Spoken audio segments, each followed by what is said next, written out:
अब इस वीडियो पे क्लिक कर ही लिया है तो इसको कंप्लीट ही करके ही जाना है ना, क्योंकि आपको पता है यूपीएसआई दरोगा सामान्य हिंदी को हम कंप्लीट करने चल रहे हैं। वीकली टारगेट को भी आपने सुन लिया ही होगा, है ना, कैसे कैसे हम लोग कंप्लीट कर रहे हैं। इसके बाद यह आपके लिए केवीएस पीआरटी, है ना, DSSB पीआरटी और अन्य जो भी एग्जाम है जैसे बीपीएससी AEDU में भी हिंदी पूछा जाएगा, है ना। कोई भी एग्जाम देने जाइए हिंदी आपका यहाँ से कंप्लीट हो जाएगा। कुछ करना नहीं है, बस इसको कंप्लीट करके ही मानना है, बात खत्म, है ना, और कोई दूसरा ऑप्शन है नहीं। तो आप इसको कंप्लीट कर लेंगे, 1-2 वीडियो कंप्लीट करेंगे, ऑटोमेटिक समझ में आ जाएगा क्या हम कैसे चल रहे हैं, है ना। ज़्यादा कुछ इसमें अभी बताने की आवश्यकता है नहीं, फटाफट स्टार्ट करते हैं और फटाफट कंप्लीट करते हैं। तो यूपीएसआई दरोगा का यह कंप्लीट बुक है, आप देख सकते हैं किसके द्वारा बनाया गया है। ओके, तो इसमें आप देख सकते हैं काफ़ी सारे चैप्टर दिए हैं, हिंदी वर्णमाला, विराम चिन्ह, है ना, उपसर्ग, प्रत्यय। तो हम 3-3 चैप्टर को करते हुए चल रहे हैं, है ना। तो इसको हम कंप्लीट करेंगे और आगे चल के ज़्यादा से ज़्यादा 15 से 20 दिन में सारे चैप्टर कंप्लीट हो जाएगा, ठीक है। इसमें टोटल PYQ है, टोटल PYQ। ओके, तो चलिए स्टार्ट करते हैं। पहला चैप्टर आ जाता है हिंदी वर्णमाला। देखिए, मोटिवेशन की ज़्यादा ज़रूरत है नहीं, मोटिवेशन एक ही समझ लो कि अब एग्ज़ाम फॉर्म आपने भर दिया है तो इसको कंप्लीट करके मानिए, है ना, क्योंकि इसके बाद आपको मौका मिले ना मिले किसी को कुछ नहीं पता, ठीक है सर। आइए स्टार्ट करते हैं। देखिए, पहला क्वेश्चन क्या आ जाता है, पहला क्वेश्चन आ जाता है कि ए है कि आई के उच्चारण में किसकी सहायता ली जाती है, बताइए। आई के उच्चारण में किसकी सहायता ली जाती है, खुद से बोलिए एक बार। तो आई के उच्चारण में तालु की सहायता ली जाती है, हाँ बिल्कुल। छंद की नहीं ली जाती। आए कंठ भी आ रहा है ना, तो इसमें कंठ और तालु की सहायता ली जाती है। ए के उच्चारण में कंठ और तालु, ओके सर, कंठ और तालु, है ना। ए के उच्चारण किसकी सहायता ली जाती है, कंठ और तालु की सहायता ली जाती है। ओके, व के उच्चारण किसकी सहायता ली जाती है, देखिए यहाँ पे आंसर भी फटाक से दिया है। व के उच्चारण किसकी सहायता ली जाती है, व के उच्चारण में दंत और ओष्ठ की सहायता ली जाती है, दंत और ओष्ठ की सहायता ली जाती है। अगला क्वेश्चन क्या कह रहा है, अगला क्वेश्चन कह रहा है कि वर्णमाला का कौन सा अक्षर पुल्लिंग नहीं है। तो पुल्लिंग की बात कर रहा है, कह रहा है कि वर्णमाला का कौन सा अक्षर पुल्लिंग नहीं है, तो इसमें बताइए। तो ये सब पुल्लिंग है, च ट ये भी पुल्लिंग है, अ प ये भी पुल्लिंग है, ई इसमें पुल्लिंग है। जैसे इसमें आप देख सकते हैं जैसे सूची, मोनी, ध्वनि आदि, ये सब क्या है, ये सब पुल्लिंग नहीं है, यानी ये क्या है, यह स्त्रीलिंग में आ जाएगा, ठीक है। अगला क्वेश्चन क्या कह रहा है, अगला क्वेश्चन कह रहा है कि निम्नलिखित में से कौन से शब्द में री का प्रयोग किया गया है। तो री में आप देख सकते हैं, री में वृष्टि यहाँ पे दिया गया, सीधा आंसर। तो देखते ही ऑप्शन क्लिक करिए, इसमें नहीं है, इसमें नहीं है, इसमें नहीं है ना, वृष्टि क्लिक करिए, आगे बढ़िए। वृष्टि आप देख सकते हैं, इसका संधि विच्छेद करेंगे तो वृष्टि में आपका पहले आधा वो, है ना, मतलब वो विदाउट स्वर रहेगा, है ना, री स्वर आ गया, फिर सृष्टि ई, फिर ट ई, यह हो जाएगा। वृष्टि में री का मात्रा का यूज हो जाता है। अगला कह रहा है कि हिंदी शब्दकोश में किस क्रम छ का जो क्रम होता है, जो छ का क्रम होता है, यह किस क्रम के किस वर्ण के पश्चात आता है। तो यह जो है आपका छ का जो क्रम होता है, यह हिंदी शब्दकोश में छ का जो क्रम है वह किसके पश्चात आता है, तो ये आता है आपका क के पश्चात। किसके पश्चात आता है, क के पश्चात आता है। देखिए, क प्लस श, ये छ हो जाता है। हिंदी वर्णमाला में क वर्ण के पश्चात छ आता है। आगे बात करते हैं प वर्ग का उच्चारण स्थल क्या हो जाएगा, तो प वर्ग, प बोलिए, प, तो प से क्या हो जाएगा, नासिक नहीं होगा, प से क्या हो जाएगा, प से ओष्ठ हो जाएगा, ओष्ठ, ठीक है। प वर्ग का उच्चारण स्थल क्या हो जाएगा, ओष्ठ हो जाएगा। देखिए, जो कंठ जो है, कंठ क वर्ग जो है, यह कंठ का उच्चारण स्थल है ना। ट वर्ग आपका मूर्धन्य हो जाएगा, प वर्ग आपका ओष्ठ हो जाएगा, च वर्ग आपका तालव्य हो जाएगा, त वर्ग दंत हो जाएगा। अगर क वर्ग बोली तो उसमें क ख ग घ अंग कंठ से उत्पन्न होगा, है ना। च छ ज झ ये आपका तालव्य से उत्पन्न होगा। ट ठ ड ढ अड़ ये आपका मूर्धन्य से होगा। त थ द ध न ये आपका दंत से होगा। ओष्ठ से प फ ब भ म होगा, है ना। देखिए, हम ज़्यादा एक्सप्लेन नहीं करेंगे क्योंकि हमको कंप्लीट करना है कम समय में, है ना, तभी तो आपको भी मजा आएगा कि हाँ हमारा इतना कंप्लीट हो गया, ठीक है। ज़्यादा लोड नहीं लेना है, आराम से। देखिए, इसमें थ्योरी अगर आप नहीं भी पढ़ें कोई दिक्कत नहीं, आप बस थ्योरी भी यहाँ पे कंप्लीट हो जाएगा धीरे धीरे करके, है ना, क्वेश्चन के माध्यम से। कहा इनमें से री क्या है, तो री बताइए क्या है, री क्या है, री स्वर है, बिल्कुल स्वर है। री क्या है, स्वर है ना। री व्यंजन नहीं है, संयुक्त व्यंजन नहीं है, तो री क्या है, री एक स्वर है। हिंदी वर्णमाला में 4 हर्ष स्वर होते हैं एवं 7 दीर्घ स्वर होते हैं। देखिए, कह रहा है कि 4 हर्ष स्वर होते हैं, बिल्कुल 4 हर्ष स्वर होते हैं और 7 दीर्घ स्वर होते हैं, 7 दीर्घ स्वर होते हैं। हर्ष स्वर कौन कौन से, अ, ई, उ री, अ ई उ री, अ ई उ री।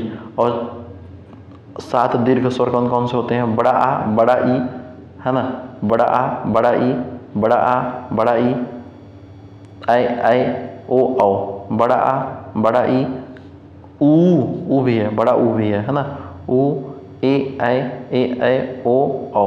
ठीक है, ये ऐसे याद रखिए, इसे आ, बड़ा ई, बड़ा ऊ, ए आई ओ औ, ऐसा दीर्घ स्वर। ठीक है, और अ ई उ री, ये आपका हर्ष स्वर में आ जाएगा। तो री किस में आ जाएगा? याद रखिएगा, री हर्ष स्वर में आएगा। री किस में आएगा? हर्ष स्वर में आएगा। कह रहा है निम्नलिखित में से किसका उच्चारण स्थान दंत है? बताइए, दंत, दंत किसका उच्चारण है? तो बताइए प, ये तो उष्ठ आ जाएगा। छ छ ज, बताइए क्या हो जाएगा? क ख ग, कंठ हो जाएगा, है ना। तो ये न, त थ द ध न, दांत का यूज हो रहा है, तो इसका न आंसर हो जाएगा। ओके, आगे बढ़ते हैं। तो देखिए यहाँ पे देख सकते हैं, यहाँ पे क्या कर रहा है, क्या कर रहा है भाई साहब? यहाँ पे देखिए कंठ, क वर्ग का हो जाएगा क ख ग घ अंग, च वर्ग आपका हो जाएगा छ छ ज झ ञ, तो ये तालव्य से है। ठीक है, और मूर्धन्य ट ठ ड ढ वर्ग, ये आपका मूर्धन्य हो जाएगा। त थ द ध न, तो न पूछा था तो ये आपका तंत हो जाएगा, है ना। ओष्ठ क्या हो जाएगा? प फ ब भ म, है ना, याद हो गया। चलिए आगे बढ़ते हैं। कह रहा है कौन सा वर्ण पंचमाक्षर है? तो पंचमाक्षर कौन सा हो जाएगा बताइए भाई?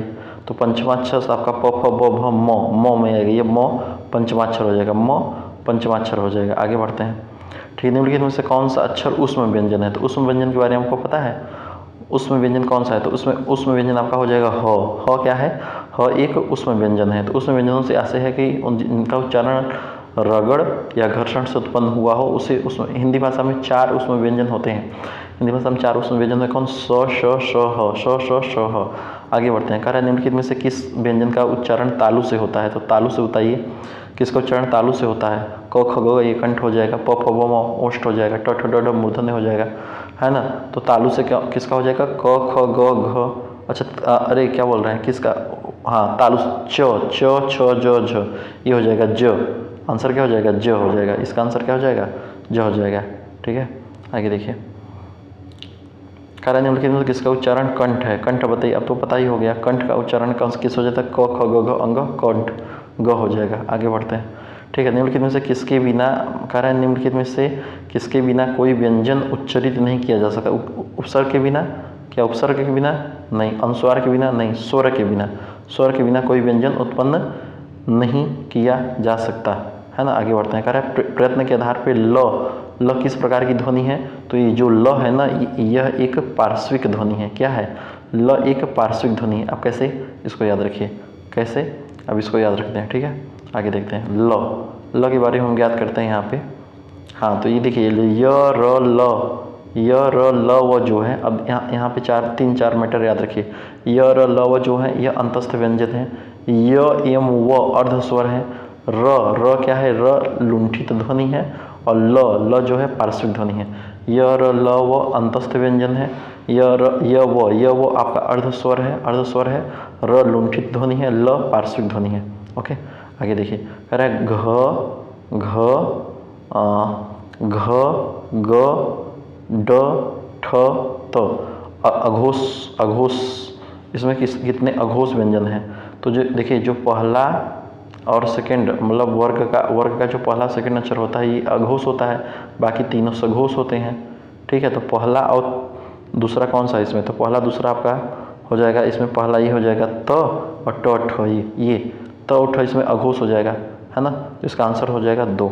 ओके, देखिए क्या कह रहा है यहाँ पे देखिए।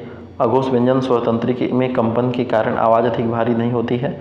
तो इसमें क्या रहा है कि पहले जो 2 होते हैं वे व्यंजन अघोष होते हैं और अंतिम 3 व्यंजन जो होते हैं वे सघोष होते हैं। ओके, आगे देखिए।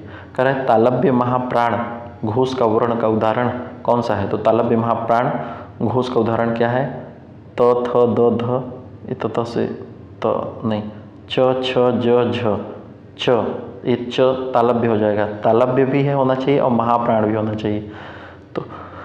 तो छ, तो इसका आंसर हो जाएगा झ, महाप्राण भी। तो तालव्य इसमें छ भी तो है, बट ये नहीं होना, ये महाप्राण नहीं अल्पप्राण है। झ जो हो जाएगा महाप्राण हो जाएगा। ठीक है, यानी तालव्य भी होना चाहिए, महाप्राण भी होना चाहिए। देखिए तालव्य किसे बोलते हैं, ध्यान से समझिए इसको। ठीक है, अगर आपने नहीं पढ़ा एक बार देख लीजिए, रिवीजन कर लीजिए। तालव्य व्यंजन में जो व्यंजन होते हैं जिनके उच्चारण में जीभ के पिछले भाग को तालु से संघर्ष करना पड़ता है, जैसे ई, च, छ, ज, झ, इय, और य और स, और यहाँ पे ई और बड़ी ई, ठीक है, इनको याद रखिएगा, ई और बड़ी ई, बड़ी ई, ठीक है। अब महाप्राण क्या होता है? महाप्राण भाई साहब वो होता है, महाप्राण व्यंजन वो होते हैं जिनके मुख से वायु प्रवाह के साथ बोला जाता है, और व्यंजन वर्ग दूसरे चौथे महाप्राण के होते हैं। दूसरे और जो चौथे वर्ण होते हैं वे महाप्राण होते हैं। दूसरा नंबर का और चौथा नंबर का जो होता है वे वर्ण महाप्राण होते हैं व्यंजन वर्ग के। ओके, ध्यान दीजिएगा। जैसे आपका दूसरा चौथा आपका ऐसे समझिए, क ख दूसरा वर्ग है, क ख ग घ चौथा हो जाएगा, च छ दूसरा हो गया, इया भी हो जाएगा, च छ ज झ ये हो जाएगा, ट ठ दूसरा हो जाएगा, ट ठ ड ढ ड़ चौथा, प फ ब भ ये भी चौथा हो जाएगा, त थ द ध ये भी चौथा हो जाएगा, प फ दूसरा हो जाएगा, प फ ब भ चौथा हो जाएगा। ऐसा तो घोष ध्वनि और ध्वनियाँ जिनके उच्चारण से स्वर रज्जु में कंपन होता है। देवनागरी के नियति वर्ग के पहले दो वर्ण जो होते हैं वे घोष होते हैं, तीसरा चौथा पांचवा जो होता है ये घोष कहिए चाहे सघोष कहिए, दोनों एक ही है ना।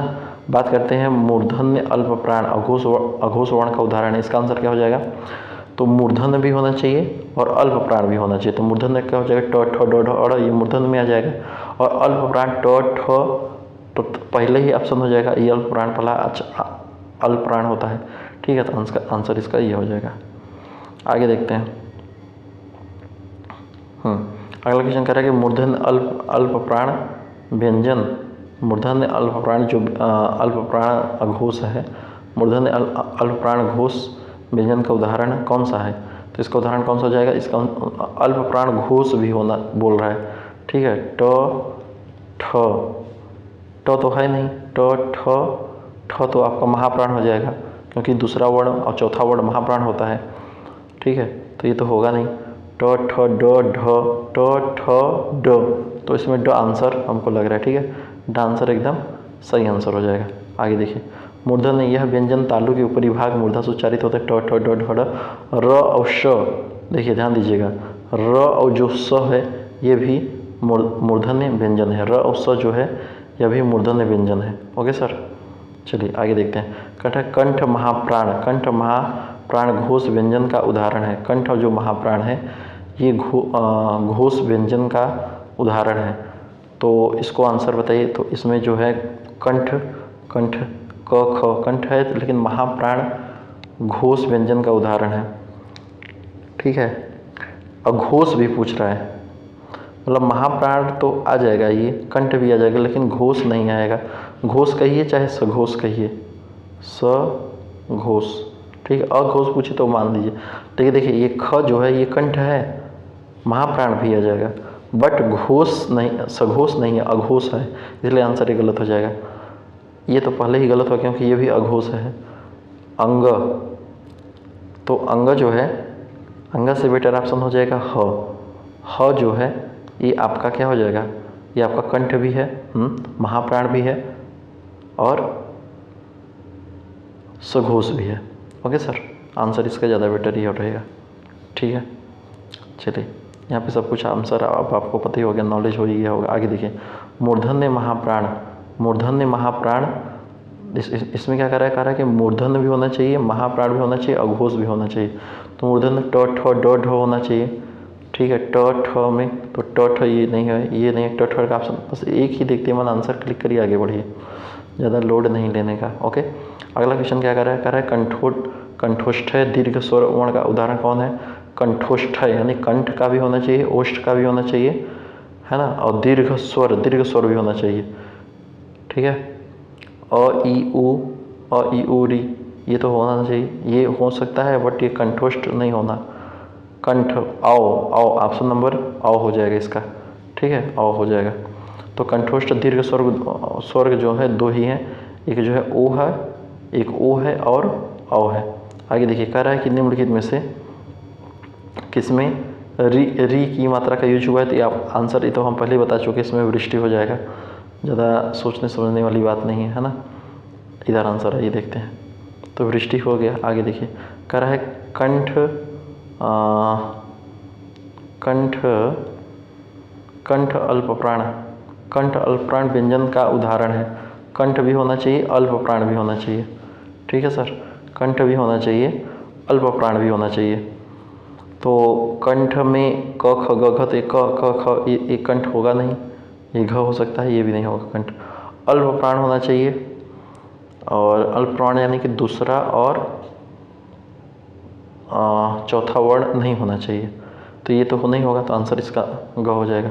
ऐसे सोचना चाहिए, ठीक है, ऐसा कीजिए। ओष्ठ, ओष्ठ अल्पप्राण सघोष व्यंजन का उदाहरण है। ओष्ठ अल्पप्राण घोष व्यंजन का उदाहरण है। इसका आंसर क्या हो जाएगा? ओष्ठ भी होना चाहिए और अल्पप्राण भी होना चाहिए। ओष्ठ प फ ब, ये तो वो होना चाहिए। अल्पप्राण होना चाहिए। अल्पप्राण मतलब दूसरा और चौथा नहीं होना चाहिए। दूसरा ये आ गया गलत काम, ठीक है, दूसरा चौथा नहीं होना चाहिए, लेकिन सघोष होना चाहिए। घोष प फ, प तो होगा नहीं, अघोष आ जाएगा, तो आंसर नंबर ब हो जाएगा। समझ रहे हैं कैसे हो रहा है ऐसा कुछ? ठीक है, आगे देखते हैं। स का उच्चारण स्थान इसमें से कौन सा है? स बोल रहा है, श का उच्चारण स्थान इसमें से कौन सा है? तो इसमें स का उच्चारण स्थान हो जाएगा आपका श का उच्चारण स्थान हो जाएगा आपका तालु हो जाएगा। ओके, तालु, ठीक है। तालव्य व्यंजन क्या हो जाएगा? च वर्ग के व्यंजन हो जाएंगे तालव्य व्यंजन में, ठीक है। अंतस्थ व्यंजन हो जाएंगे। अंतस्थ में, अंतस्थ के अलावा य र ल, अंतस्थ व्यंजन का जो य है, ऊष्म व्यंजन का श, ठीक है, और च छ ज झ म, ये भी तालव्य में आ जाएगा। य और श, ये सब हो जाएंगे। दंत व्यंजन में क्या क्या आएगा? दंत व्यंजन में त थ द ध, त थ द ध न, ठीक है। और मूर्धन्य व्यंजन में आपके जो है सब आ जाएंगे ट वर्ग के व्यंजन, और उच्छिष्ट व्यंजन के, उच्छिष्ट व्यंजन और उसमें व्यंजन, ये भी मूर्धन्य में आ जाएंगे। ओके, चलिए आगे देखते हैं। कार्य निम्नलिखित में से कौन सा व्यंजन ऊष्म व्यंजन है? ऊष्म व्यंजन के बारे में बताइए, जो थोड़ी सी ऊष्मा देता हो। ठीक है, तो हम 4 उसमें व्यंजन बताए थे, उसमें से ड नहीं है, त नहीं है, ट नहीं है, ह हो जाएगा। ओके, तो इसमें 4 उष्ण व्यंजन है, उसको एकदम याद रखिए। श, दोनों स, तीनों श, इसको भी सल और ह, ठीक है। कर है इनमें से कितने जो है तालव्य महाप्राण घोष हैं? तालव्य तो महाप्राण घोष है, ठीक है। तो इसमें तालव्य से आपका ये कंठ वाला हो जाएगा, ये भी नहीं होगा। त थ द, ठीक है।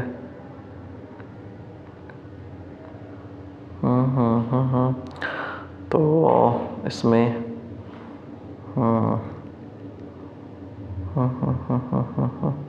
इसमें 0 कोई नहीं है, ठीक है, इसमें कोई नहीं होगा, ठीक है। इसमें आप देख सकते हैं, यहाँ पे आगे देखिए, कह रहा है दंत वत्स से महाप्राण घोष का उदाहरण कौन सा है? दंत वत्स से महाप्राण घोष का वर्ण कौन सा होगा, ये बताइए। ओके सर, तो इसका आंसर क्या हो जाएगा? इसका आंसर क्या हो जाएगा, क्या लग रहा है आपको? इसका आंसर होगा, दंत भी बोल रहा है और वर्त से भी बोल रहा है और महाप्राण भी बोल रहा है। तो महाप्राण तो इन सभी दिख रहे हैं। दंत त थ ये नहीं है, त थ ये भी नहीं है, दंत वत्स भी होना चाहिए, तो थ ना होके ध हो जाएगा, तो इसका आंसर ध हो जाएगा। दंत वत्स महाप्राण। ओके, आगे देखते हैं। अगला क्या कह रहा है? कह रहा है ओष्ठ दीर्घ स्वर का उदाहरण कौन सा है? ओष्ठ दीर्घ स्वर, ओष्ठ दीर्घ स्वर का उदाहरण कौन सा हो जाएगा? ओष्ठ दीर्घ स्वर का उदाहरण, ओष्ठ भी होना चाहिए, दीर्घ स्वर भी होना चाहिए। तो ओष्ठ में हो जाएगा आपका, और री नहीं होगा, ई नहीं होगा, ऊ हो जाएगा। लेकिन दीर्घ बोल रहा है तो दीर्घ से आपका बड़ा ऊ हो जाएगा। इनमें से कौन सा व्यंजन दंत ध्वनि है? दंत ध्वनि कौन सा हो जाएगा बताइए? तो दंत ध्वनि आपका हो जाएगा सीधा त हो जाएगा। देखते हैं आंसर क्लिक। कौन सा वर्ण उच्चारण की दृष्टि से दंत नहीं है? दंत नहीं है, त थ द ध ये नहीं है, ट। ठीक है, आगे देखिए। कह रहा य र ल व किस प्रकार के व्यंजन है? फटाक से देखिए, आंसर मारिए। अंतस्थ व्यंजन है। इनमें से विकारी शब्द कौन सा है? अब विकारी शब्द बता दीजिए, एक क्वेश्चन आ गया है। तो विकारी शब्द आपका जो हो जाएगा लड़का हो जाएगा। ठीक है, इसमें विकारी शब्द कौन सा है? विकारी शब्द का उदाहरण लड़का हो जाएगा। क्या कर रहा है? विकारी शब्द किसे कहते हैं? इसको यहाँ पे आप पढ़ लीजिए ध्यान से कि जिन शब्दों का रूप परिवर्तन होता रहता है वे विकारी शब्द होते हैं। जिन शब्दों का रूप परिवर्तन होता रहता है उसे विकारी शब्द बोलते हैं। जैसे कुत्ता का कुत्तों बोल सकते हैं आप, लड़की का लड़कियों बोल सकते हैं आप, लड़का का लड़कों बोल सकते हैं आप। ठीक है, लेकिन यथा का यथो नहीं बोल सकते, इसलिए यथा विकारी शब्द नहीं है, यह अविकारी है। आज का आजों, आजे ऐसा कुछ बोल नहीं सकते, तो ये भी नहीं बोल सकते। ठीक है, परंतु का परंतो, परंतु इन्हें बोल सकते। यानी जिनमें परिवर्तन हो सकता है, जिनमें विकार हो सकता है, वे विकारी शब्द कहलाते हैं। आई बात समझ में? आगे देखते हैं। कह रहा है ओष्ठ अल्प प्राण, ओष्ठ अल्प प्राण घोष वर्ण का उदाहरण कौन सा है? ओष्ठ भी होना चाहिए, अल्प प्राण होना चाहिए, प फ ब भ सब हो गया। अल्प प्राण होना चाहिए, यानी दूसरा और चौथा नहीं होना चाहिए। प फ ब भ ये तो नहीं होना चाहिए। और अल्प प्राण घोष वर्ण का उदाहरण कौन सा है? प फ, लेकिन प और फ ये सघोष भी पूछ रहा है ना, सघोष, घोष मतलब सघोष, तो यानी कि तीसरा चौथा पांचवा वाला होना चाहिए। तो प होगा नहीं, ब हो जाएगा आंसर, खड़ाक। समझ में आ रहा है ऐसा कुछ करने का? यहाँ पे आप देख सकते हैं डिटेल में कैसे कैसे दिए, एक बार देख ही लेते हैं ना। कह रहा ओष्ठ व्यंजन आपका प फ ब हो जाएगा, बिल्कुल सही। अल्प प्राण आपका प्रत्येक वर्ग के पहले तीसरे पांचवें हो जाएंगे, यानी दूसरे चौथे महाप्राण हो जाएंगे। प वर्ग के वर्ण जो अल्प प्राण है तो प ब म हो जाएगा, है ना। घोष व्यंजन प्रत्येक वर्ग के तीसरे चौथे पांचवें वर्ण हो जाएंगे। ओके, प वर्ग के वर्ण जो घोष व्यंजन है वे ब भ म हो जाएंगे, यानी तीसरे चौथे पांचवें। अतः तीनों मिला के कॉमन में क्या हो जाएगा? ब हो जाएगा। ओके सर, चलिए आगे देखते हैं। पहला चैप्टर कंप्लीट है ना, ज़्यादा लोड नहीं लेने का। देखिए पहला चैप्टर आपका कंप्लीट हो गया। ठीक है, हिंदी वर्ण वाला यही इतना क्वेश्चन पूछा था, 1 से 2। अब दूसरे चैप्टर पे आ जाते हैं, विराम चिन्ह। विराम चिन्ह के बारे में देख लेते हैं, क्या कह रहा है, कैसे कह रहा है। ठीक है, मोटी मोटा देखिए, इसमें कह रहा है दूसरा चैप्टर है ना विराम चिन्ह, है ना। सारे PYQ देख रहे हैं आप, फटाफट देखते चलिए, कंप्लीट करते चलिए। हाँ, तो देखिए काक पद का उपयोग कब होता है? काक पद बोल रहा है, क्या बोल रहा है? काक पद का उपयोग कब होता है बताइए? बार बार एक ही बात के लिए, बताइए। छूटे हुए अंश के लिए, वाक्य के बीच विराम लेने के लिए, शोक प्रकट करने के लिए। तो जो काक शब्द का यानी काक पद का जो उपयोग होता है वो छूटे हुए अंश के लिए होता है, छूटे हुए अंश के लिए होता है, छूटे हुए अंश के लिए यूज होता है। ठीक है, अच्छा एक क्वेश्चन कह रहा है कि अगला क्वेश्चन है इसमें, देखिए नहीं समझ में आया कोई बात नहीं, PYQ आप कर रहे हैं, आगे देखिए समझ में आ जाएगा। इनमें से किस चिन्ह का अर्थ है आधा रुकना? तो चिन्ह ये देखते हैं क्या है चिन्ह। हाँ, तो ये सामने चिन्ह है, तो कह रहा है इनमें से किस चिन्ह का अर्थ है आधा रुकना? आधा रुकना, तो आंसर आप देख के फटाक से बता देंगे। ये तो होगा ना, ये विस्मयादि बोधक है, ये पूर्ण विराम है, ये कामा है। इसका आंसर क्या हो जाएगा? इसका आंसर हो जाएगा ये, एक डॉट बिंदु और कॉमा, आधा रुकना। देख लेते हैं यहाँ पे विराम चिन्ह के बारे में देख लिए। देखिए इसका मतलब क्या होता है? अल्प विराम यानी थोड़ा सा रुकना। ठीक है, अर्ध विराम यानी आधा रुकना। अर्ध विराम और अल्प विराम में डिफरेंस आप देख रहे हैं यहाँ पे, ध्यान से देखिएगा। पूर्ण विराम आपको पता ही होगा, विस्मयादि बोधक आपको पता ही होगा। आगे देखते हैं, कह रहा है कि निम्नलिखित में से कौन सा विकल्प जो है उसके चिन्ह से सुमेलित नहीं करता है? उसके चिन्ह से जो है सुमेलित नहीं करता है, बताइए।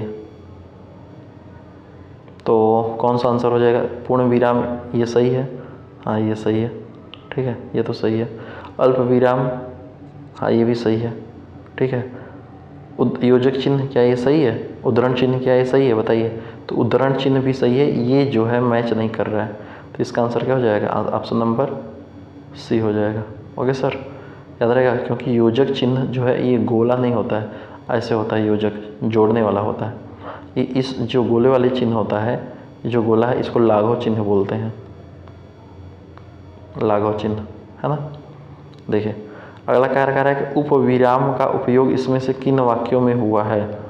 उपविराम, एक मिनट ऐसा कर लेते हैं, तो इसमें क्या है, उपविराम का उपयोग जो है किस वाक्यों में हुआ है, मतलब किन वाक्यों में हुआ है ना। आपको क्लियर दिख रहा है? चलिए देखते हैं। तो उपविराम बोल रहा है ना। अभी देखिए मिश्र बिंदु 3 है, ये यहाँ चिन्ह यूज हुआ है, देखिए यहाँ पे दिख रहा है आपको। तो इसमें उपविराम खोजिए, ये तो होगा नहीं पहला वाला, दूसरा वाला, तीसरा वाला तो भी नहीं होगा, ये अल्प विराम हो जाएगा, चौथा वाला तो बिल्कुल नहीं, तो उपविराम हो जाएगा ये ऑप्शन नंबर बी, 2 बिंदु। ठीक है सर, समझ में आ रहा है कि नहीं? ये क्या हो जाएगा? ये आपका उपविराम हो जाएगा। ठीक है, देखिए उपविराम चिन्ह जो विकल्प सी में, हाँ विकल्प सी में दिया है। ठीक है, आगे देखिए, बाकी चिन्ह तो आप यहाँ पे देख ही सकते हैं। अर्धविराम किसको बोलते हैं? अल्प विराम किसको बोलते हैं? पूर्ण विराम किसको बोलते हैं? विवरण चिन्ह किसको बोलते हैं? मिश्रित तथा संयुक्त वाक्यों में विरोध का भाव प्रकट करने के लिए किस विराम का प्रयोग किया जाता है? विरोध का भाव प्रकट करना है, अगर विरोध का भाव प्रकट करना है तो उसमें उसके लिए आपका जो है अर्धविराम का यूज किया जाता है। ठीक है, अर्धविराम का यूज किया जाता है। निम्नलिखित में से किसमें अर्धविराम का चिन्ह का यूज हुआ है? अर्धविराम चिन्ह आपका ये भी हम आपको बता चुके हैं, ऑप्शन नंबर भी हो जाएगा। ठीक है, बाकी चिन्ह यहाँ पे आप देख सकते हैं। पाद चिन्ह किसको बोलते हैं? ऐसे पाद चिन्ह होता है। विवरण चिन्ह आपका ऐसा होता है। संयोजन चिन्ह आपका ऐसा होता है।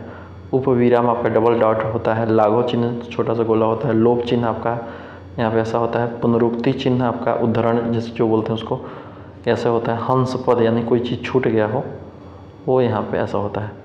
अगला क्वेश्चन देखते हैं, कह रहा है कि निम्नलिखित में से अगर किसी की व्याख्या करनी है, ठीक है, तो उसके संक्षेप में यानी कुछ कहना है, तो उसमें कुल मिला के व्याख्या करनी तो किस चिन्ह का यूज करेंगे? तो आपका इसका यूज करेंगे, है ना। आगे देखिए, कह रहा है इनमें से विस्मयादि बोधक चिन्ह कौन सा है? तो बताने की आवश्यकता नहीं, आपको भी पता है। आगे बढ़ते हैं, कह रहा है निम्नलिखित में से कौन सा योजक चिन्ह है? तो योजक चिन्ह बता दीजिए कौन सा है। ठीक है, आगे देखिए,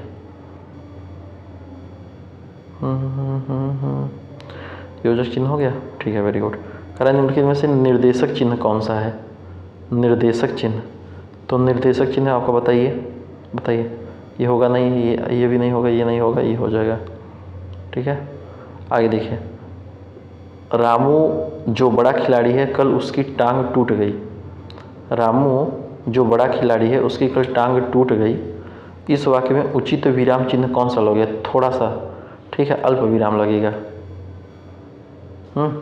अल्प विराम लगेगा। अगला कह रहा है जब वाक्य में एक समान अधिकरण का प्रयोग होता है तो किस विराम चिन्ह का प्रयोग किया जाता है? तो एक समान अधिकरण, एक समान अधिकार यानी अधिकरण का तो अर्ध विराम हो जाएगा इसमें। ठीक है, अर्ध विराम का यूज होता है, अर्ध विराम का यूज होता है। विस्मयादि बोधक कौन सा है? तो विस्मयादि बोधक आप बताइए, फटाक से आगे बढ़िए। ठीक है, उप विराम पूर्व विराम आपको पता ही है। प्रश्नवाचक चिन्ह और विस्मयादि बोधक को छोड़कर सभी वाक्यों के अंत में क्या प्रयुक्त होता है? तो सभी वाक्यों के अंत में आपका जो है पूर्ण विराम प्रयुक्त होता है, और क्या होता है ना। चलिए, ये हो गया इधर, आगे देखते हैं। कह रहा है आहा तुम्हें पाकर कितना आनंद आ रहा है, में उचित विराम चिन्ह का यूज कौन सा हो जाएगा? आहा तुम्हें पाकर कितना आनंद आ रहा है, तो इस वाक्य में उचित विराम चिन्ह कौन सा हो जाएगा? तो उचित विराम चिन्ह आपका हो जाएगा आहा विस्मयादि बोधक। ओके सर, आगे बढ़ते हैं। ठीक है, विस्मयादि बोधक चिन्ह का यूज कहाँ पे होता है? हर्ष में, शोक में, विस्मय, ग्लानि आदि का बोध होने पर विस्मयादि बोधक चिन्ह का यूज होता है। इनमें से किस वाक्य में उचित विराम चिन्ह का प्रयोग हुआ है? उचित विराम चिन्ह का प्रयोग किस में हुआ है? उचित, तो यमे में यहाँ डॉट होना चाहिए, यमे यहाँ भी होना चाहिए। ठीक है, बीएड, तो आंसर नंबर इसमें देखिए स्पेस नहीं दिया है, ये सही है, बट इसमें स्पेस नहीं दिया है, ऑप्शन नंबर इसका सी हो जाएगा। वाक्य में जहाँ पूर्ण विराम की तुलना में कम रुकना हो, वहाँ पर किस चिन्ह का यूज किया जाता है बताइए। तो नॉर्मल सी बात है भाई साहब, बताने की ज़्यादा आवश्यकता है नहीं, है ना। अर्धविराम होगा, थोड़ा सा रुकना है तो आधा रुकना है कि नहीं। आगे देखिए, कह रहा है कि वाक्य में जहाँ पूर्ण विराम की तुलना में कम रुकना होता है तो वहाँ पर अर्धविराम चिन्ह का प्रयोग किया जाता है। निर्देशक चिन्ह की बात कर लेते हैं। तो निर्देशक जो चिन्ह होता है इसका प्रयोग दो सहचर अथवा विपरीतार्थक शब्दों के मध्य या चिन्ह का प्रयोग किया जाता है। जैसे आचार या विचार, आना या जाना, है ना, आना जाना वगैरह में इसका यूज हो जाता है। आगे देखते हैं, कह रहा इसका प्रयोग जो है दो सहचर या विपरीतार्थक शब्दों के मध्य में चिन्ह का प्रयोग किया जाता है। किसका? निर्देशक चिन्ह का, है ना। आना, दिन रात, आना जाना, ऐसा कुछ। निम्नलिखित में से कौन सा समानता सूचक चिन्ह है बताइए। समानता सूचक चिन्ह, तो समानता सूचक चिन्ह बताइए। नॉर्मल हो जाएगा, बराबर यानी इक्वल, समानता सूचक चिन्ह। ठीक है, ये चिन्ह ध्यान दीजिए, ये भी चिन्ह ध्यान दीजिए, विराम चिन्ह पढ़ रहे हैं ना, तो ये आपका समानता सूचक चिन्ह हो जाएगा। ये आपका विवरण चिन्ह हो जाएगा, है ना। ये आपका उद्धरण चिन्ह हो जाएगा और ये आपका अल्प विराम हो जाएगा। समझ रहे हैं बात को।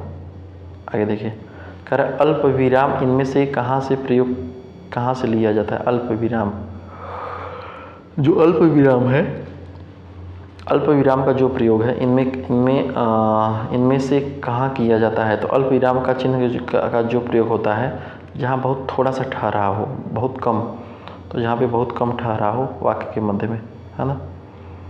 चलिए आगे बढ़ते हैं।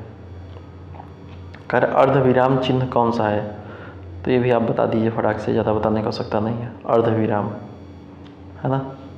आगे देखते हैं, किसी कठिन शब्द को स्पष्ट करने के लिए किस विराम चिन्ह का प्रयोग किया जाता है। कठिन शब्द है उसको स्पष्ट करने के लिए किसी विराम चिन्ह का प्रयोग किया जाता है। तो भाई कोष्टक प्रयोग कर दो, ज़्यादा कठिन है कोष्टक में कर दो, है ना।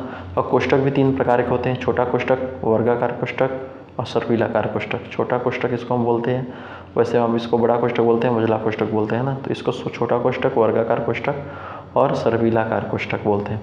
इस चिन्ह को क्या कहा जाता है, किस चिन्ह को भाई साहब बताइए। 1 मिनट, इस चिन्ह को क्या बोलते हैं बोलिए। इस चिन्ह को आराम से आप बता सकते हैं, अब अर्धविराम बोलते हैं, है ना। ये सब क्वेश्चन पूछा गया है और क्या, ज़्यादा कुछ लोड थोड़ी लेना है। एकदम लोड लेंगे तो जाएंगे कहाँ है भाई, लोड लेंगे तो जाएंगे कहाँ। तो ये अर्धविराम हो जाएगा, है ना। ये पूर्ण विराम हो जाएगा, ये अल्प विराम हो जाएगा, ये निर्देशक चिन्ह हो जाएगा। देखते रहो, आगे बढ़ते रहो, इन्जॉय करो, इन्जॉय। क्या बात कर रहे हो, ज़्यादा लोड लोगे तो फिर वही है, पता चला ओवरलोड हो गए। आ गया तीसरा चैप्टर, उपसर्ग एवं प्रत्यय। ठीक है, उपसर्ग एवं प्रत्यय। ठीक है सर, चलिए स्टार्ट करते हैं इसको भी। उपसर्ग एवं प्रत्यय की बात कर लेते हैं। कर है, देखिए ध्यान से बस सुनते चलिए, ज़्यादा लोड नहीं लेना है। बोल दी ना, लोड नहीं लेना है, सोना भी नहीं है, सो जाओगे तो बात ख़त्म। अभी कितना बज रहा है, रात के बज रहे हैं 1:30। विश्वास नहीं करेंगे आप, रात के 1:30 बज रहे हैं, इसलिए आवाज़ नहीं आ रही है, सब शांत है, दुनिया सो रही है और यहाँ हम उपसर्ग प्रत्यय में लगे हैं। चलिए कोई नहीं, गला भी बैठ गया है, क्या कर सकते हैं। संगम, संवाद, संतोष, संस्कार, संयुक्त आदि शब्दों में कौन सा उपसर्ग है। तो आदि स्वर्गों में सन नहीं होता है, यहाँ पे सम होता है। क्या होता है, सम होता है, याद रखिएगा, सम होता है। ठीक है, पढ़ते हैं एक बार। आप उपसर्ग प्रत्यय तो पढ़े ही होंगे, तो जानते हैं भाई साहब, जानकार बहुत हैं, कोई बात नहीं, जानकारी होना चाहिए। ठीक है, इतने साल से पढ़ रहे हैं तो होना भी तो चाहिए, बट कोई नहीं, रिवीजन करिए। दिए गए शब्दों में सम उपसर्ग है जो शब्दांश किसी शब्द के आदि में जुड़कर उनके अर्थ में कुछ विशेषता उत्पन्न करते हैं, वे उपसर्ग कहलाते हैं। सम जो है एक संस्कृत उपसर्ग है जिसका अर्थ क्या होता है, पूर्णता या संयोग। पूर्णता या संयोग। सम जो है एक, बोलिए, एक संस्कृत का उपसर्ग है जिसका अर्थ है पूर्णता तथा संयोग। करें निम्नलिखित में से कौन सा उपसर्ग उर्दू का नहीं है। तो ये सब आप पढ़े होंगे तभी आप बता पाएंगे कि निम्नलिखित में से कौन सा उपसर्ग उर्दू का नहीं है? उर्दू का नहीं, खुश नाम से ही लग रहा है ये थोड़ा सा उर्दू का हो सकता है, इसलिए ये उर्दू का है ना। गैर भी उर्दू का लग रहा है। कम, उन भी लग ही रहा है, बट उन नहीं है, कम है उर्दू का। तो इसका आंसर हो क्या हो जाएगा? नहीं पूछा है तो इसका आंसर सब गलत हो गए, ये सही हो जाएगा उन।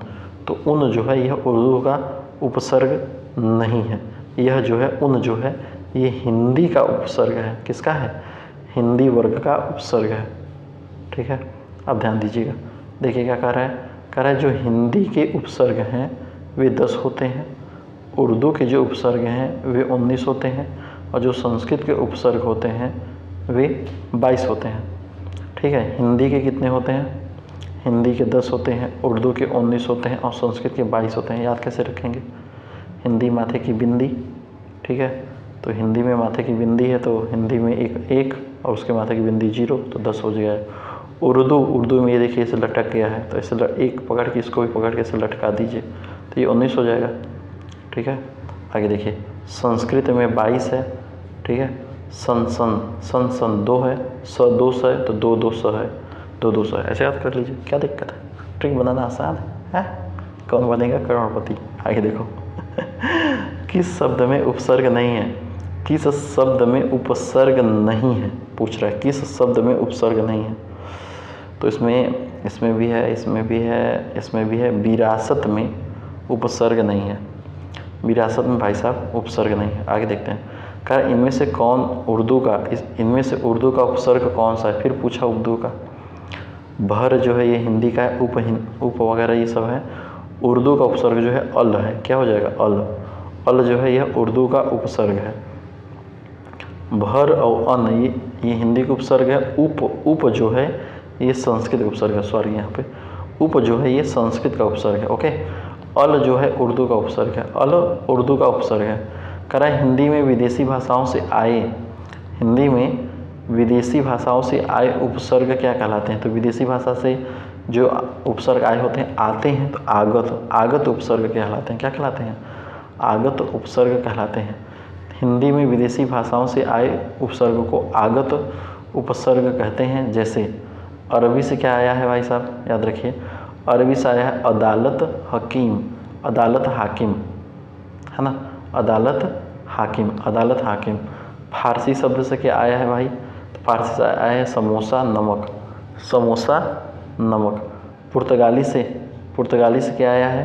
तो पुर्तगाली से आया है कप्तान तौलिया। अंग्रेजी से क्या आया है? अंग्रेजी से आया है आपका डॉक्टर अफसर। तुर्की से क्या आया है? कैंची बेगम आया है। ठीक है, तो हिंदी में अन उपसर्ग का प्रयोग नहीं हुआ है। हिंदी में कह रहा है निम्नलिखित में से किसमें अन उपसर्ग का प्रयोग नहीं हुआ है? बताइए भाई साहब, इसका बढ़िया सवाल है, 2021 में पूछा भी है। देखिए, तो इसमें जो हो जाएगा, इसमें अन पूछा है ना, तो इसमें हो जाएगा अन प्लस उपम, तो इसमें जो है अन उपसर्ग का प्रयोग हुआ है, सही है। अन धन उचित, इसमें भी हुआ है अन धन उचित, तो अनुचित हो जाएगा। अन धन इच्छा, तो ये भी जो है इसमें अन का हुआ है।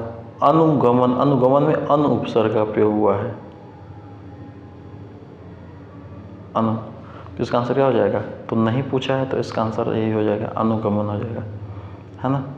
क्या बात कर रहे हैं? सही बता रहे हो? क्या बात कर रहे हो? सही बता रहे। आजीवन शब्द में कौन सा उपसर्ग है? आजीवन में बताइए। आजीवन में भाई आज ही नहीं होगा, वन नहीं होगा, जीवन नहीं होगा, आ होगा, बता नहीं हो सकता नहीं है। अधिष्ठाता शब्द में कौन सा उपसर्ग है? अधिष्ठाता, बता दीजिए खुल के। अधिष्ठाता में अधि हो जाएगा, और क्या? इतना लोड थोड़ी लोगे, जितना लोड में जाओगे कहाँ है?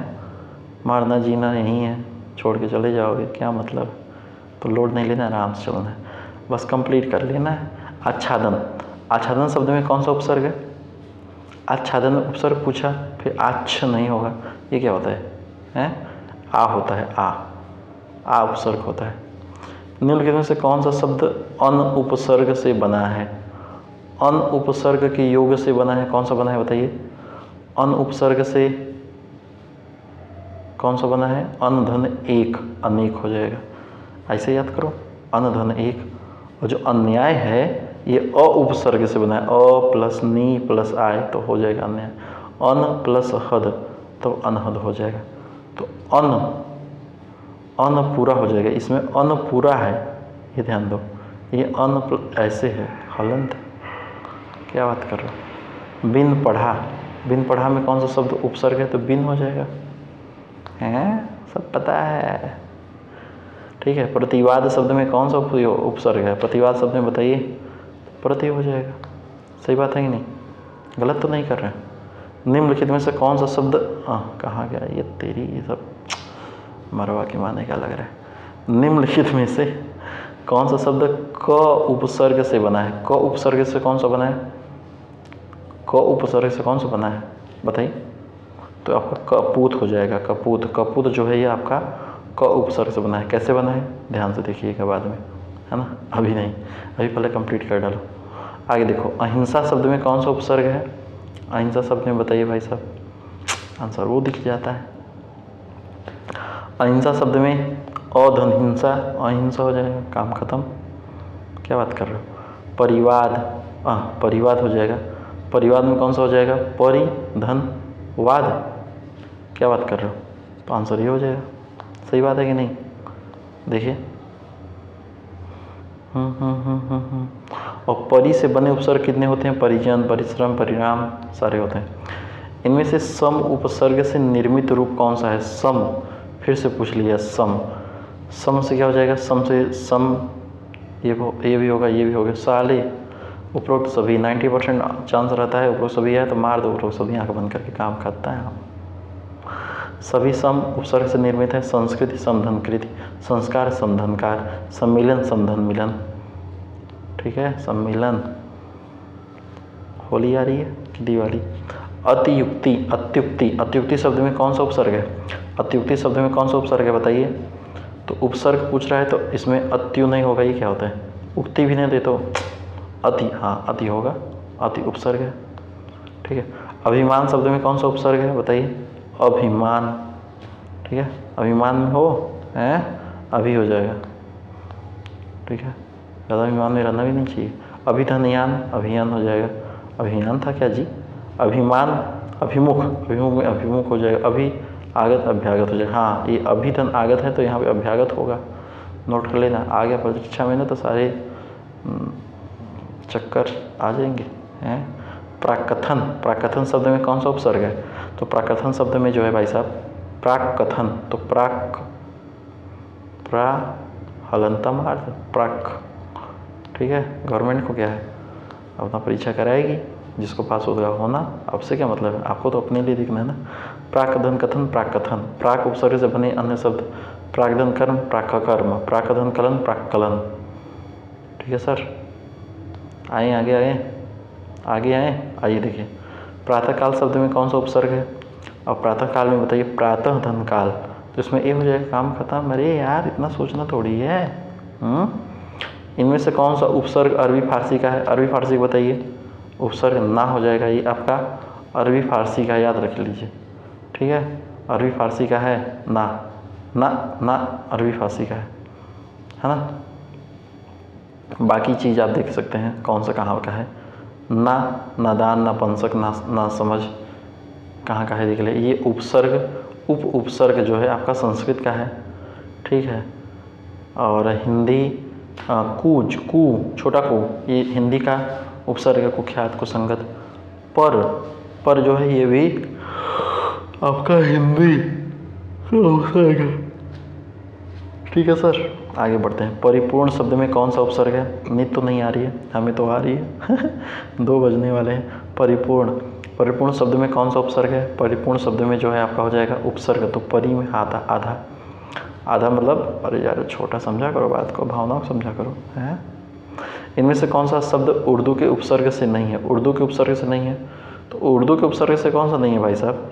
नाराज, ये तो है उर्दू से। लाचार भी है, बेवकूफ़ है। दुबला, ये दुबला नहीं होगा, ठीक है। ये सब आंसर नंबर सी हो जाएगा। नहीं पूछा है, ध्यान दीजिए। जहाँ आया नहीं वहीं समझ लो, अगर नहीं ध्यान दोगे तो जम जाएगी तुम्हारी दही। ठीक है वहीं बैठे रह जाओगे, या नहीं एक जगह बैठे रह जाओगे, कोई बात नहीं। आगे देखो कितना घटिया शायरी, छिया वाह। इन वक्त शब्द में कौन सा उपसर्ग है? इन वक्त शब्द में कौन सा उपसर्ग है? इन वक्त उपसर्ग पूछा तो एन हो जाएगा, एन वक्त। इनमें से कौन सा उपसर्ग अरबी फारसी का है? अरबी फारसी का पूछ रहा है भाई, अरबी फारसी बता दो।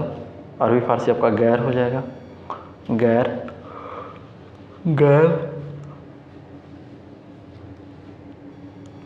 आगे देखते हैं। देखिए अरबी फारसी उपसर्ग जो है, गैर जो है उपसर्ग अरबी फारसी का है। उदाहरण के लिए आप देख सकते हैं गैर हाजिर, गैर कानूनी, गैर सरकारी। भर जो है ये आपका हिंदी का उपसर्ग है, जैसे भरपेट, भरपूर, भरसक। उप जो है ये आपका संस्कृत का उपसर्ग है, उपदेश, उपभोग, उपमंत्री, उपहार। कु जो है आपका हिंदी का उपसर्ग है, कुकर्म, कुपुत्र, कुरंग, कुचैला। ठीक है, आगे आते हैं, बस थोड़ा सा और, उपसर्ग खत्म, प्रत्यय चालू। अरे नीचे नहीं, पीछे से जोड़ता है। ठीक है, किस शब्द में उपसर्ग नहीं है बताइए तो, किस शब्द में नहीं है? ओढ़ना में, अपवाद में है, प्रभाव में है, पराजय में है, ओढ़ना में नहीं है। ओढ़ना में कोई उपसर्ग नहीं है। क्या ढाना क्या होता है? ओढ़ना। ठीक है, याद रखिएगा। जबकि अपवाद में अप होगा, प्रभाव में प्र हो जाएगा, पराजय में पर हो जाएगा।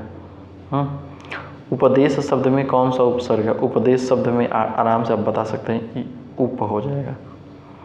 ठीक है, प्रत्युत्पन्नमति, तेज बोलो, बोलने यार है प्रत्युत्पन्नमति ठीक है, इसमें कह रहा है कौन सा उपसर्ग है? उपसर्ग बताओ फटाक से। इसका उपसर्ग हो जाएगा प्रत्युत हो जाएगा। नहीं, यही तो गड़बड़ा जाएगा, तेजी बढ़े काम खत्म, प्रति होगा, प्रति। अभी कह देते हैं हाँ ठीक है गुरु, ठीक है। पढ़े छी ससुर, ये भी नहीं आ रहा है। आगे देखिए, कह रहा है अधिकतर भारतीय भाषाओं का विकास किस लिपि से हुआ? इसको बता दो। ब्राह्मी लिपि भाई, ब्राह्मी लिपि है ना। अब आ जाते हैं प्रत्यय पे, तो ध्यान से थोड़ा सा पानी पी लो। पानी पीना है? प्यास तो नहीं लग गई? तो बताइए भाई साहब, प्रत्यय क्या होता है? प्रत्यय वह होता है, प्रत्यय क्या होता है? प्रत्यय वह होता है जो किसी शब्द के अंत में जुड़ के उसके अर्थ को परिवर्तन कर देता है। ठीक है, चलिए आगे बढ़ते हैं। आंसर देखिए, आंसर नहीं यार, क्वेश्चन देखिए, पहले आंसर देख लेंगे। खिलौना खिलौना जो है शब्द का मूल शब्द है और उसका प्रत्यय है, तो उसका मूल शब्द क्या है? खेलना प्लस होना है, ये तो नहीं है, खेल हो जाएगा। यहाँ पे खेल लिखो प्रेम से, क्या लिखोगे? खेल। और उसका प्रत्यय हो जाएगा औना, जैसे बिछौना है ना, औना है इसमें प्रत्यय। ठीक है, आगे देखिए, ओढ़ौना। अल्पायु शब्द में कौन सा प्रत्यय है? अल्प आयु में, अल्पायु में आयु हो जाएगा, अल्प प्लस आयु, अल्पायु। ठीक है, देखिए क्या कह रहा है? प्रत्यय वह शब्दांश होते हैं जो किसी शब्द के अंत में जुड़कर शब्द के अर्थ में परिवर्तन लाते हैं। इनमें से पांडित्य जो है, पांडित्य का प्रत्यय क्या होगा? पांडित्य, ईय तो होगा नहीं, त्य ये भी तो नहीं होगा, ईय कहाँ से होगा? यह होगा बस। ठीक है, आगे देखते हैं। सही है, आगे देखते हैं भाई साहब क्या बोल रहा है। लड़ाई कर है, इनमें से लड़ाई प्रयुक्त प्रत्यय कौन सा है? लड़ाई में आई, लड़धन आई, लड़ाई नॉर्मल सा है, देख के ही बता देंगे। इनमें से तंद्रालु में प्रत्यय कौन सा है? तो तंद्रालु, आलू तो कोई प्रत्यय होता नहीं है, क्या बात कर रहे हैं? आलू भी नहीं होगा, फिर अल नहीं होगा तो उल्लू हो जाएगा, और क्या, काम खत्म। आगे बढ़ते हैं। कृत और तद्धित इनमें से किसके भेद होते हैं? कृत और तद्धित। तो जो कृत है और तद्धित है इनमें से किसके भेद होते हैं? तो कृत और तद्धित आपके प्रत्यय के भेद हो जाएंगे, प्रत्यय के भेद हो जाएंगे, प्रत्यय के भेद हो जाएंगे कृत और तद्धित, कृत और तद्धित। ठीक है, आ रहा है समझ में? आगे देखते हैं। भावना समझने की क्या जरूरत है, सब पता है आपको, हैं ब्रिलियंट हो भाई। भावना में कौन सा प्रत्यय है? ज़्यादा नहीं, बस 5 से 7 मिनट कंप्लीट हो जाएगा। ठीक है, सोना नहीं। भावना में कौन सा प्रत्यय है? भावना में बताइए। भावना, भा प्लस वना, ये तो नहीं हो बन रहा है। अक, ये कोई बात ही नहीं हुई, ये बात ही नहीं। भाव प्लस अना, भावना हो जाएगा। अरे यार, भाव भी नहीं होगा यहाँ पे, भाव होगा। भूल जाते हैं कभी कभी हम खुद, हैं इतनी बड़ी गलती। ऐसा करो, क्या हो जाएगा? नशीला शब्द में कौन सा प्रत्यय है? नशीला शब्द, नशीला शब्द में कौन सा प्रत्यय है भाई? तो नशीला शब्द में आपका नस धन, नस नहीं, नस तो होता है, नशा होता है। नशा, नशा प्लस शीला, नशीला, नशा प्लस शीला, नशीला। ठीक है, आगे देखते हैं। कह रहा है चतुराई शब्द में कौन सा प्रत्यय है? चतुराई शब्द, चतुराई, आई, आई, राई नहीं होगा, आई होगा, है ना। करुणामय शब्द में कौन सा प्रत्यय है? करुणामय बताइए। करुणा प्लस मय, तो करुणामय। अरे यार, सब आप ब्रिलियंट हो। पूजा में कौन सा प्रत्यय होगा बताइए फटाक से?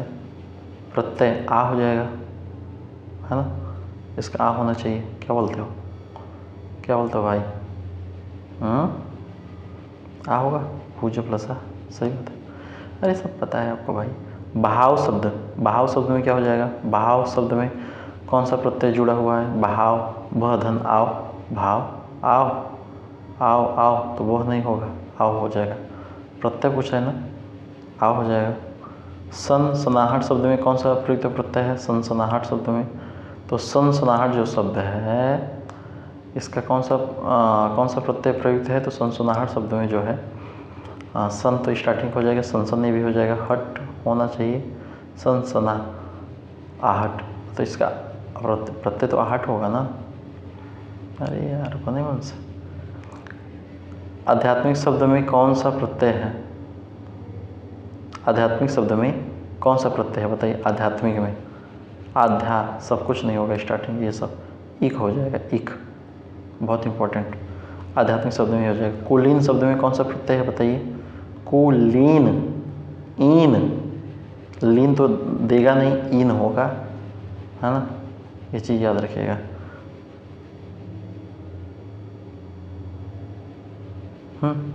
प्रत्यय क्या बोल रहा है? कह रहा है कि वे शब्दांश किसी शब्दों या धातुओं के अंत में जोड़कर उनके अर्थ एवं स्वरूप के में परिवर्तन, विशेषता या पूरी तरह बदलाव ला देते हैं। ठीक है, नित्य न लग रही है, बहुत शांति शांति हो जा रहा है। करना क्या है, ज़्यादा लोड थोड़ी लेना है। ठीक है, कि पता चल रहा है फालतू में हल्ला मचा के रख दें, है ना। क्या दिक्कत है? लाइक शेयर करो, ये करो, वो करो, क्या है, क्या मोह माया है, सब है, सब मोह माया है। प्रादेशिक शब्द, प्रादेशिक शब्द में कौन सा प्रत्यय है? प्रादेशिक शब्द में कौन सा प्रत्यय है बताइए?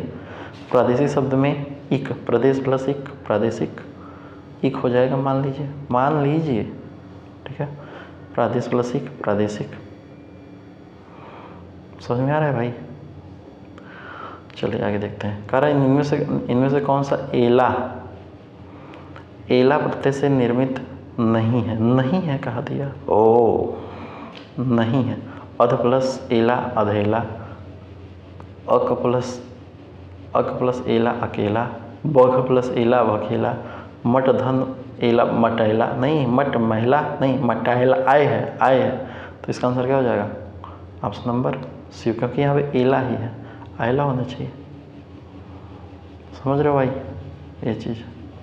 राष्ट्रीय शब्द में कौन सा प्रत्यय है? राष्ट्रीय शब्द में राष्ट्रीय, ट्रीय, राष्ट्रीय, तो ये आधा शब्द हो नहीं, उखाड़ के रख दो, उसमें तोड़ो कि प्रत्यय क्या है, तो ई हो जाएगा। क्या हो जाएगा? ई, बढ़ाई। नवीन शब्द में कौन सा प्रत्यय है? नवीन, नवीन शब्द में कौन सा प्रत्यय है? तो नवीन में जो है आपका नवीन, नवधन इन, नवधन इन,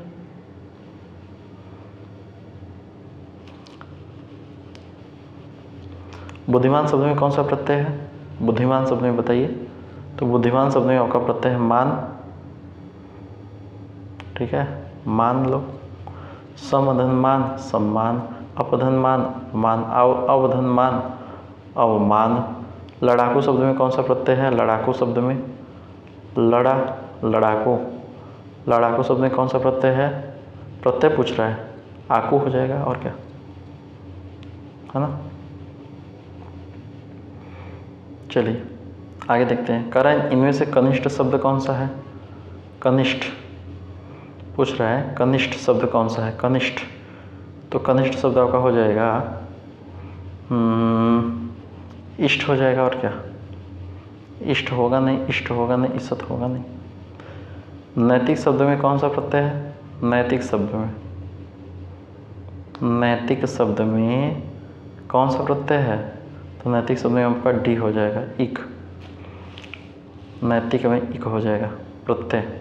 सहानुभूति शब्द में मूल शब्द, सहानुभूति शब्द में सहानुभूति शब्द में मूल शब्द प्रत्यय का सही विकल्प क्या है? मूल शब्द का प्रत्यय का सही विकल्प, तो प्रत्यय का हो जाएगा आपका, हो जाएगा सहधन अनुभूति, ये हो जाएगा सह अनुभूति। समझ रहे हो बात को? आगे देखते हैं। करण से कौन सा शब्द प्रत्यय से बना है?